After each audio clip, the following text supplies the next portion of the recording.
Tokyo Olympic में नीरज चोपड़ा के gold medal जीतने पर 18 साल बाद हमें इंडियन नेशनल एंथम ओलंपिक में सुनने का सौभाग्य प्राप्त हुआ।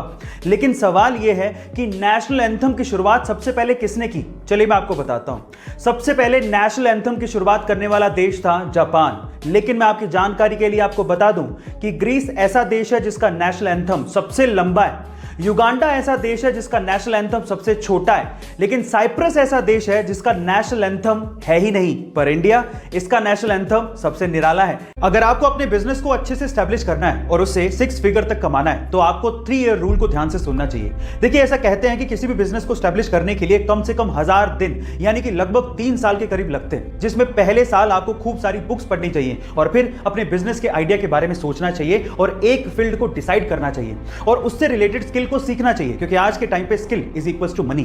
फिर दूसरे साल काम पे लग जाइए, हार्डवर्क कीजिए, अपने बिजनेस का बेस तैयार करिए और अपनी पहली सेल के लिए जी जान लगा दीजिए।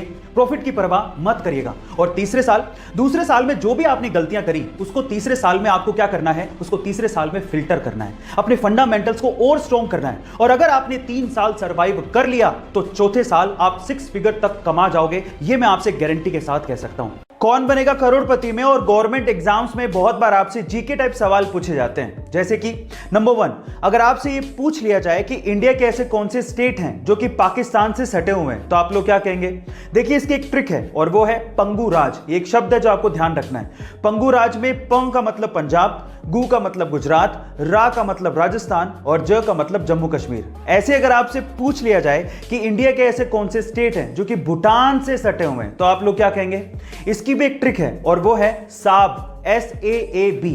एस मने सिक्किम, ए मने अरुणाचल प्रदेश, ए मने असम और बी मने बंगाल, पश्चिम बंगाल। अक्सर सड़क किनारे आपने देखा होगा कि ट्रैफिक पुलिस वाले आपकी गाड़ी की चेकिंग करने के लिए आपको रोककर सबसे पहले आपकी गाड़ी की चाबी निकालते हैं और हम लोग ये सोचते हैं कि शायद चेकिंग के दौरान पुलिस को यह अधिकार होगा कि वो हमारी गाड़ी की चाबी निकाल सकते हैं, लेकिन ऐसा कुछ नहीं है। मोटर वाहन एक्ट के तहत उनको ऐसा कोई अधिकार नहीं दिया गया है और ये गैर कानूनी है।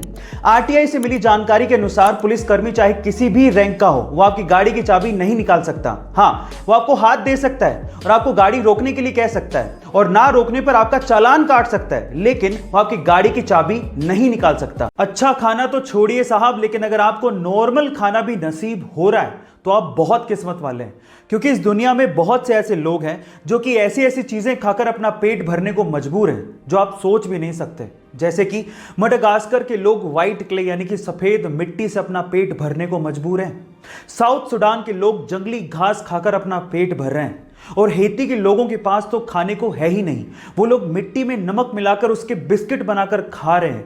इसके अलावा फिलीपींस में जो मीट फेंक दिया जाता है कूड़े के अंदर, उसे इकट्ठा करके उसे धो के फिर से पकाकर गरीबों को खिलाया जा रहा है। इसीलिए खाना फेंकने से पहले 100 बार सोचिए। इस वीडियो को शेयर करिए ताकि ज्यादा से ज्यादा लोग अवेयर हो सके। Thank you so much.